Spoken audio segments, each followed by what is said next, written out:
कर्जत खालापूरचे शिवसेना शिंदे गटाचे आमदार महेंद्र थोरवे यांनी अलिबाग येथील क्रिकेट स्पर्धांच्या व्यासपीठावरून रायगडचे खासदार सुनील तटकरे यांच्या विरोधात आमचा औरंगजेब सुतारवाडीत राहतो असे वक्तव्य करत टीका केली होती। याचा निषेध रायगड जिल्हा राष्ट्रवादी काँग्रेसकडून विविध तालुक्यात नोंदवण्यात येत आहे। अशाच प्रकारे माणगाव तालुका राष्ट्रवादी काँग्रेसकडून दिनांक 8 मार्च रोजी माणगाव कुणबी भवन हॉल येथे पत्रकार परिषद घेत निषेध व्यक्त करण्यात आला। यावेळी राष्ट्रवादीच्या माणगाव तालुका पदाधिकारी, जिल्हा पदाधिकारी व कार्यकर्ते यांनी आमदार महेंद्र थोरवेंचा खरपूस समाचार घेतला।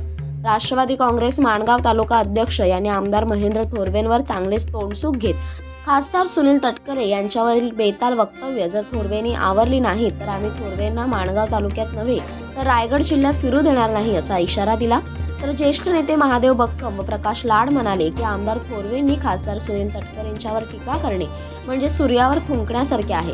माणगाव तालुका महिला आघाडी अध्यक्षा संगीता बक्कम म्हणाल्या की यापुढे आमदार थोरवेंनी आपली उंची पात्रता बघून समोरच्या व्यक्तीवर टीका करावी। थोरवेंनी यापुढे खासदार सुनील तटकरे यांच्या विरोधातील बेताल वक्तव्य थांबवावीत, अन्यथा माणगाव तालुक्यातच नव्हे तर संपूर्ण रायगड जिल्ह्यात राष्ट्रवादी महिला आघाडी रस्त्यावर उतरून आमची ताकद दाखवू। तसेच राष्ट्रवादी जिल्हा उपाध्यक्ष चंद्रशेखर देशमुख म्हणाले की थोरवेंना रायगडच्या खासदारकीची स्वप्ने पडू लागली आहेत, त्यामुळे ते खासदार तटकरेंच्या विरोधात बेताल वक्तव्य करत आहेत। मात्र त्यांनी ओळखून असावे, मागील विधानसभा निवडणुकीत आपला निसटता विजय झाला आहे।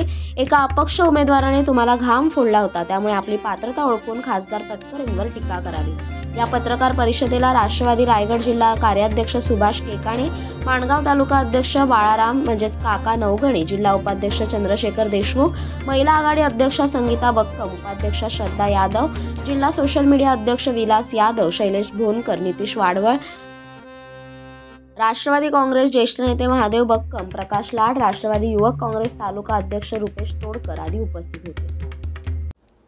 कोकणासह परिसरातील ताज्या घडामोडींसाठी सागर डिजिटलला सबस्क्राईब करा आणि नोटिफिकेशनसाठी बेल आयकॉनवर प्रेस करा।